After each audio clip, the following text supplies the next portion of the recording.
It is a great honor and privilege and very exciting to say hello to our first guest of the day. He was the man who reigned supreme in the main event of UFC Des Moines on Saturday. What a performance. The type of performance, like I said at the top of the show, that he needed, the type of exclamation point, the type of point that he was hoping to prove and did in fact prove that he is, in many people's eyes, including my own, the next man up at 135 pounds. He's the great Cory Sandhagen, the Sandman, kind enough to join us to kick things off here on this Monday. Hello, Cory. You're back. What's up? It's like you didn't do anything. Back in the same spot. I know. Yeah. It went my way. So, lucky to not have gotten hurt because sometimes those things can just be a roll of the dice with your body, you know? Sure. Cage fight and all. By the way, congratulations. I did learn throughout the week your father's from Iowa. Do you think that's why they put you on this card? Did they know that, or was that just a coincidence? Nah, I don't think that they knew that actually. I think that was just a coincidence. But when they told me Iowa, I think most people would have been bummed. But I was like, hell yeah, I love Iowa.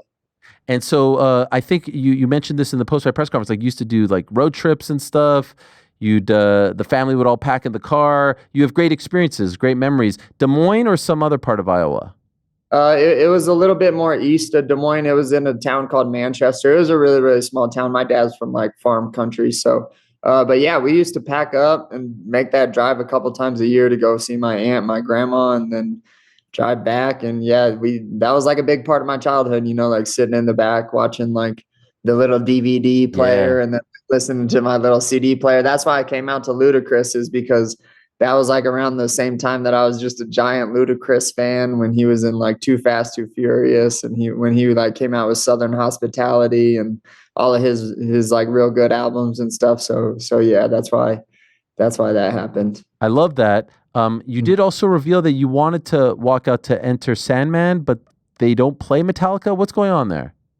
I think that there's something to do with like the Metallica. I honestly don't know. I'm just kind of speculating, but I'm pretty sure it has to do some, because I've heard this in other sports too. They don't let you come out to Metallica without like some special thing, or I don't know. They own the rights, so they don't license it. Yeah.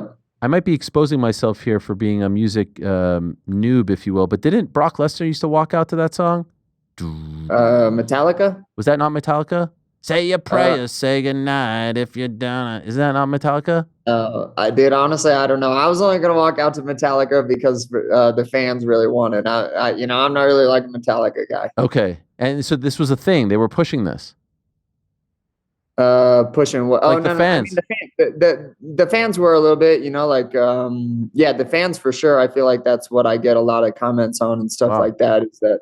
Yeah. So that was going to just be for the fans. Can I just say, Cory, there's just something, and maybe you can expand on this.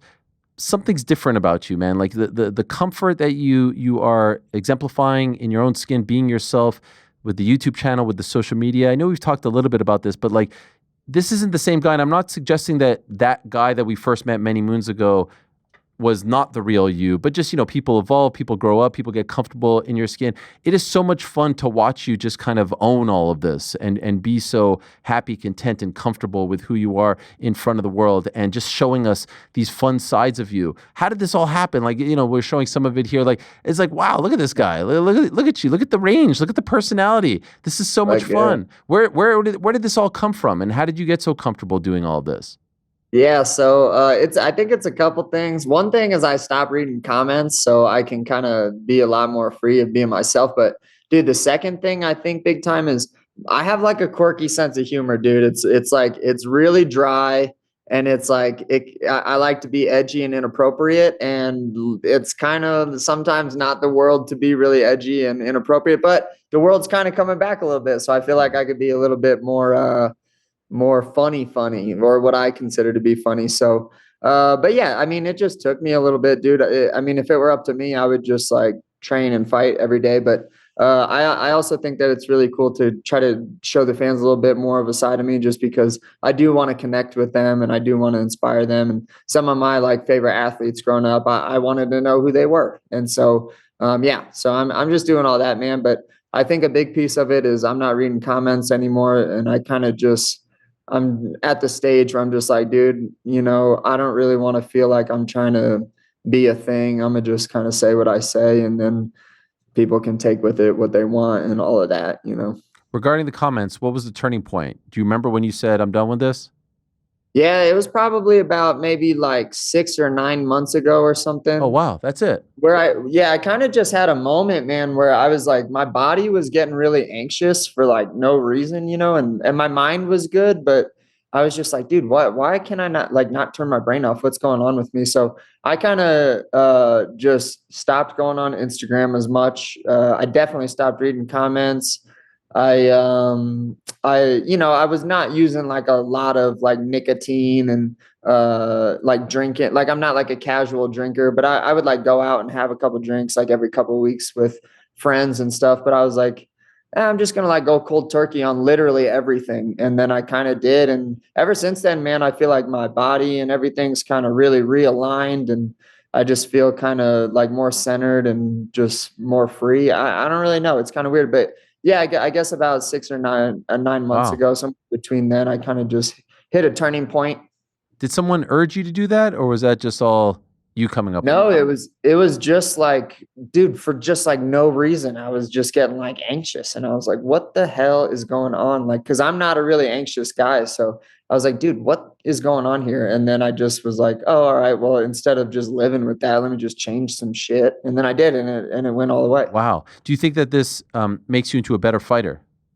Yeah, absolutely. I think, yeah, dude, it's really tough. Like you kind of get dragged into just weird stuff as like time goes on, and like opinions, like you start to care about them sometimes and all of that. And I mean, dude, like the inside of us and like our souls and what we're actually doing here is so much freaking more big than what we are like just online stuff and who we project ourselves as public figures. But also, man, a big piece of it too is I don't really have a personality. I don't really like enjoy being a expressive person in my personality sometimes. So like it's kind of weird to like even consider myself a public figure at all, because I'm like, dude, I'm just a fucking guy, you know.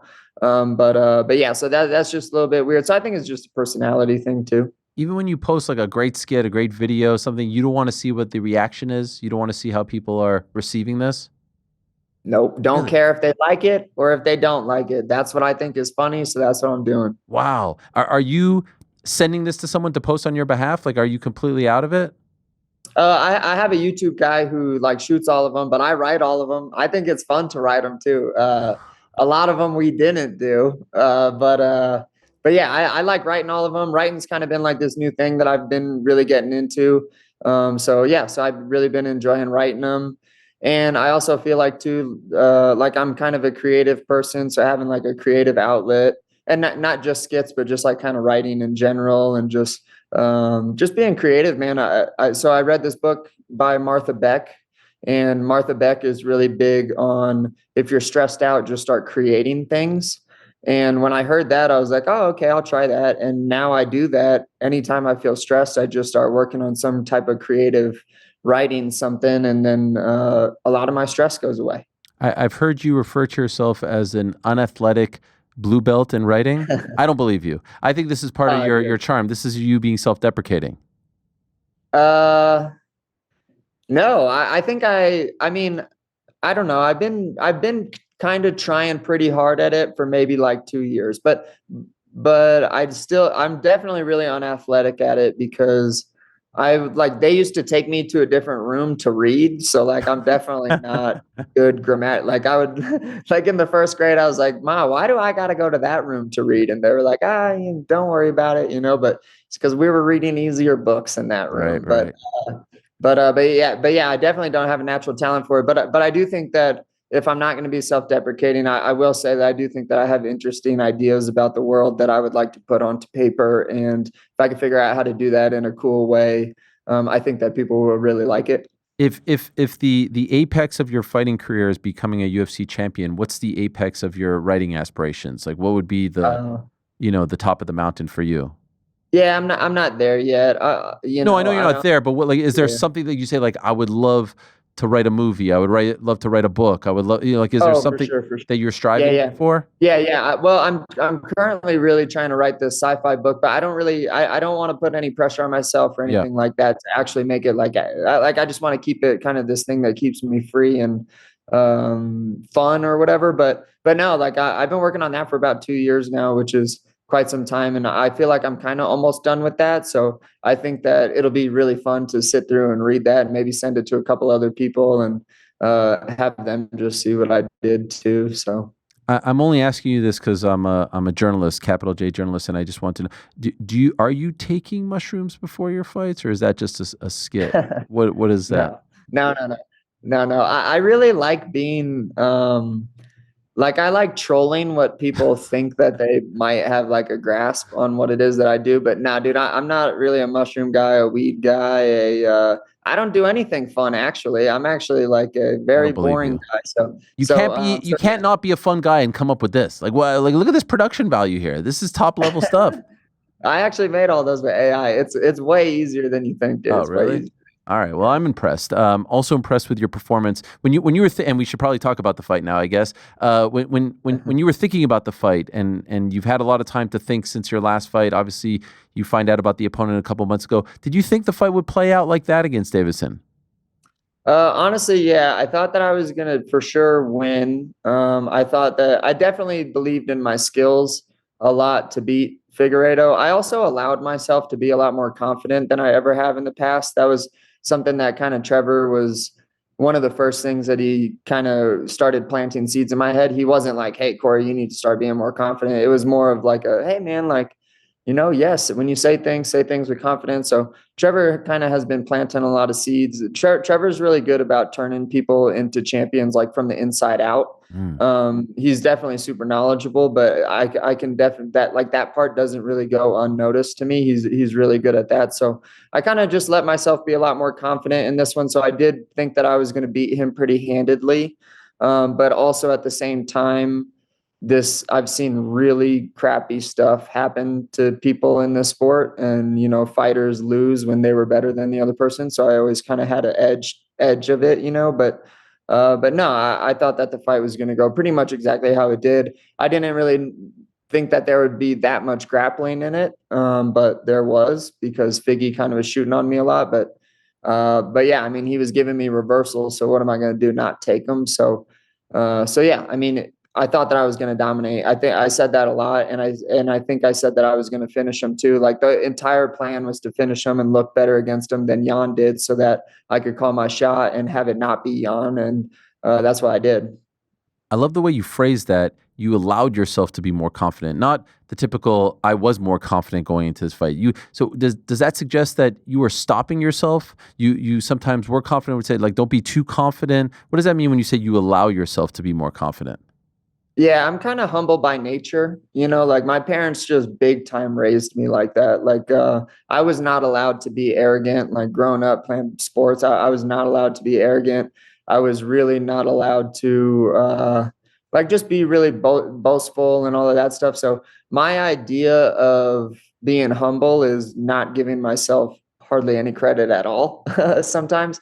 So I'm kind of just working on that a little bit, but also being like, "Hey man, like, you are that good, like you are one of the best fighters on the entire planet and maybe in all of humanity. You've dedicated your life to this thing. I know that I do. I know that I work a lot harder than people because I've been around the sport long enough to understand that I'm more of a consistently way harder worker than a lot of people. And I've been that way for like my entire life. So just letting myself know that about myself, and just be okay with saying that and letting that be the case, instead of me just being a little bit over humble because I'm just trying not to come across arrogant. The performance was fantastic. The finish was fascinating, and I loved the post-fight interview. Bisping says to you, "It's a shame that it ended like that." And you're like, "No, it's not a shame. I did that.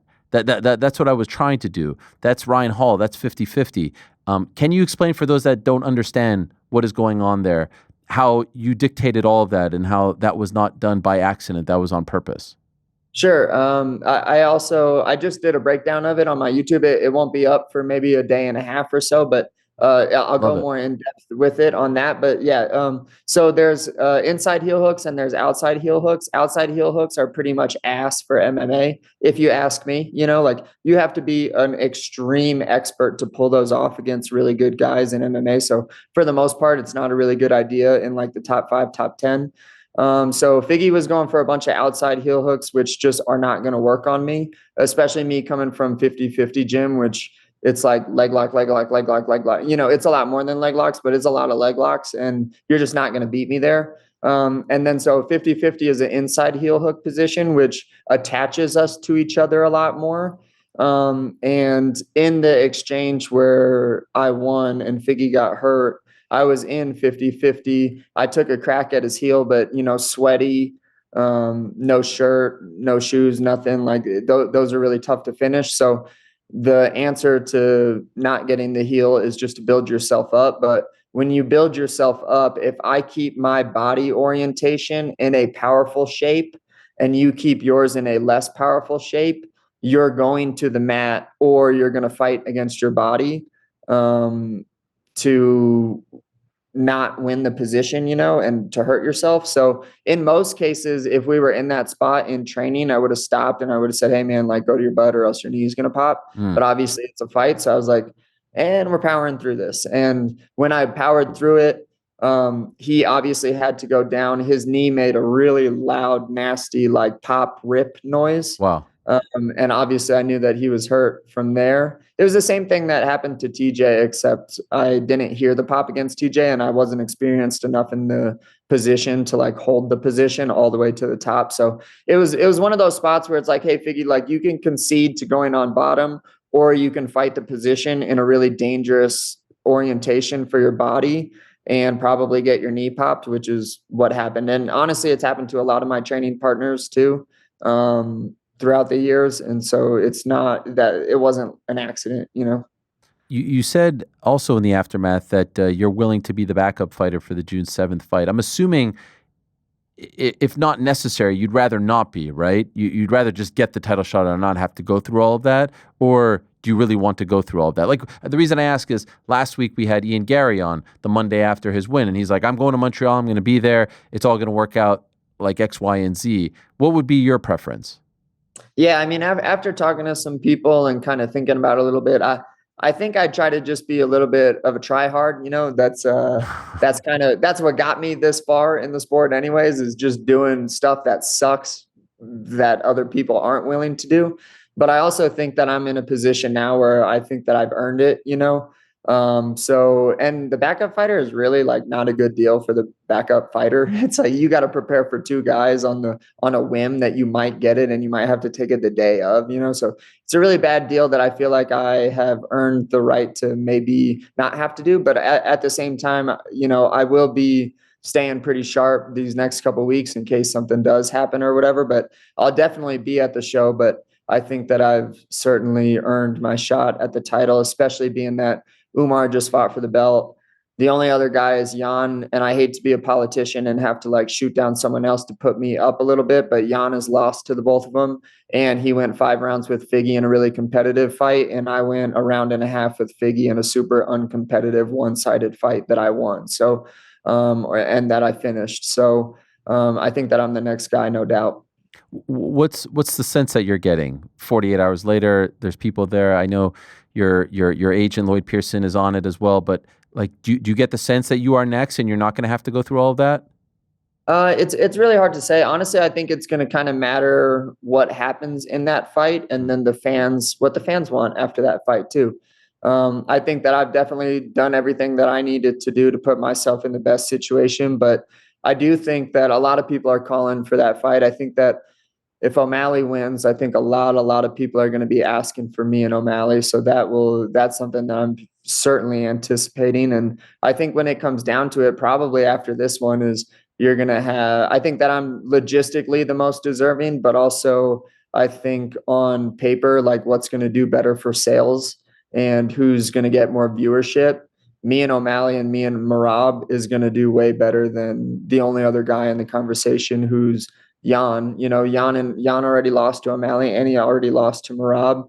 I'm coming off of a win a month before the title shot. I don't really I don't really see how you can't choose me. The only potential curveball, we were discussing this earlier, is if Merab loses to O'Malley, but I don't get the feeling that they'll give him another crack, even though he probably deserves it, because he's doing the same for O'Malley. What do you think? Your smile makes me think that you agree. Yeah, I have the same feeling. I think if Merab loses, he's not going to get a rematch. Right, right. That's the sense. What if they say we want you to fight Jan to figure this out?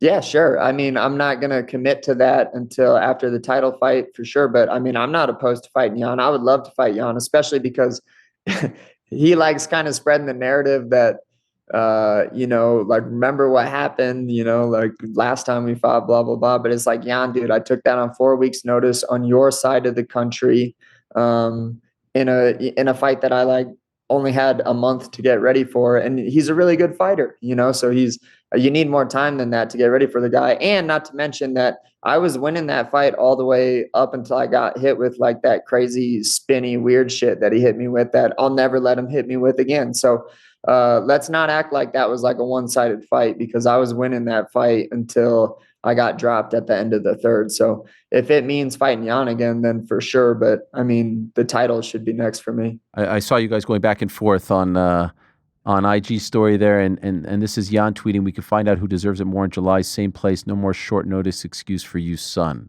Is that Jan tweeting that, calling you son? I don't know. I don't know. I like Jan though. Like me and Jan are cut from the same cloth. Like, and I know that he feels that too. He's kind of he's like a gritty, mean guy when he fights, and I'm a gritty, mean guy when he fights too. And I think that we're both like about that life. And yeah, I like Jan.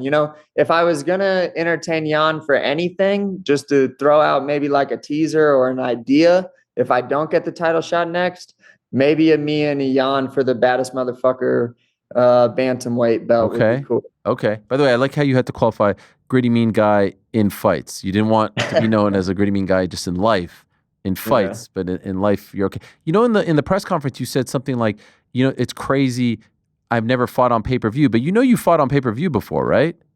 I think maybe against the Sunset once though, right? Aljo as well. No, Aljo was during COVID, so it wasn't. Doesn't like count. Okay. Okay. That don't count. All right. And then I guess the Jan was a numbered one, but it was like an ESPN Plus one. Anyway, is it weird that you're not more on pay-per-view in your opinion? No, I'm cool with main events. I like being main events, but yeah, pay-per-view cards are cool too. I just feel like they really pump up the pay-per-view cards, and so I kind of, that's why I wanted to fight Figgy on a pay-per-view. Is it had nothing to do with the amount of rounds as much as it had to do with I just like all of the attention that you get around pay-per-views when you're on those ones.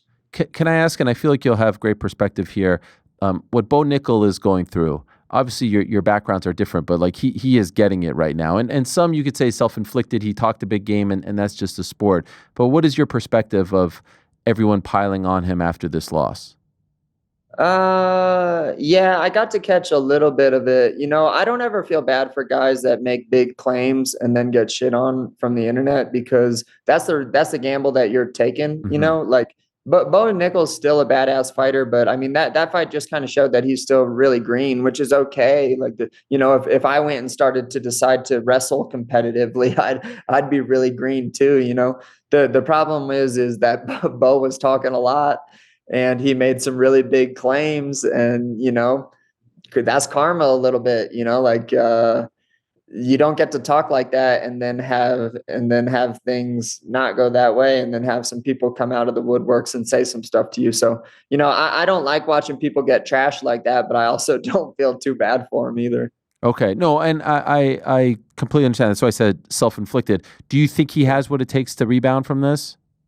Yeah, I think that he definitely can. He just, dude, and also let's not pretend like Ranier isn't a phenomenal fighter, dude. Like the guy was a one championship, held the belt at 2 weight classes. I actually trained with that guy in Holland like 10 or 11 years ago or something. So he's been around the sport for a really long time. He was really good back then also. So, I mean, it's not like he just lost to one of the worst guys in the UFC. He lost to a guy in the UFC that probably is going to maybe one day fight for the belt. So, it was just too much of a mouthful for Bo, and there's no shame in that, dude. It's just like, you gotta experience, and you gotta earn your skills, and you gotta earn all of that stuff. And it's nothing against him not trying hard. It's just sometimes trying hard, you still need more time. And perhaps going back to the beginning of this conversation, the best piece of advice is don't read the comments. Dude, do not read the comments. Yeah, especially just don't ever read the comments. Have someone else read them, and then just Give you the have good them ones. give you a summary of what people are thinking. That's what I do with my YouTube guy. Oh, so what does he give you, like a file after? These are all the positive comments? Nah, I mean, I'll just ask him. I'll be like, "Hey, dude, people like him." He'll be like, "Yeah, people like him. They're not getting many views or whatever, but people are for sure digging him." And I'm like, "All right, cool. As long as they're not like too weird." I know I could be a little bit like too weird with my sense of humor. So Are you working on a sci-fi book that talks about like portals being open that you're able to speak to God through? kind of, yeah. It has a lot to do with religion and God and stuff like that. Yeah, more or less, yeah. Wow. Is it because you would like to speak to God? Why does that fascinate you? I think that religions are super fascinating to me, in the sense that I think that we all are humans that have a bunch of identities on top of us that we really latch onto big time. And like sometimes you can't hear other people talking because it's so against the identity and the ideologies that you've created for yourself. And I think that, like, our inability to recognize that in ourselves sometimes is fascinating, to the point where we'll start wars and kill innocent people over it over and over and over again, is incredibly fascinating to me, and a really weird human trait. So a lot of the book isn't just about talking to God. It's talking about, like, what is it that we are without all of these identities, and if there is a God, what types of things would God actually care about from my perspective, and what questions would he actually care to answer? And so, yeah, it's not like crazy out there. It's just it was like an explorative thing for me to try to put on paper how I think, like, the universe could be organized. Can we read this? Maybe one day, it depends how much it sucks. What? Why? If it sucks, wouldn't you want to? If it doesn't suck, that because, dude, it's one of those Bo Nickel things, man. It's like, you don't get to be good at something after like a few years. Okay. Like, you just flat out don't. So, like, you don't get to, like, say that your stuff doesn't suck. Maybe that's mean verbiage, but you don't get to say that you're good at something because you've, like, worked really hard at it for a few years. Like, that just means that you just got a little bit of time underneath your belt. But to be good at something, man, takes like 10, 15, 20 years. So, but I also use that word because I'm not afraid to suck. Like, I'm totally fine with being horrible and embarrassing myself and doing all of that stuff, in the name of trying to get good at something. I don't think that anyone can get good at something without a bunch of embarrassment. So I'm going to I'm going to treat it like a hobby. But if I give it to enough people that I know are going to shoot it to me straight, and they're like, "Hey, dude, this ain't too bad," then I'll send it to you. Fair enough. Malcolm Gladwell said you need 10,000 hours in order to master something. So Yeah. you're probably well on your way as far as martial arts is concerned. The writing, you're getting there.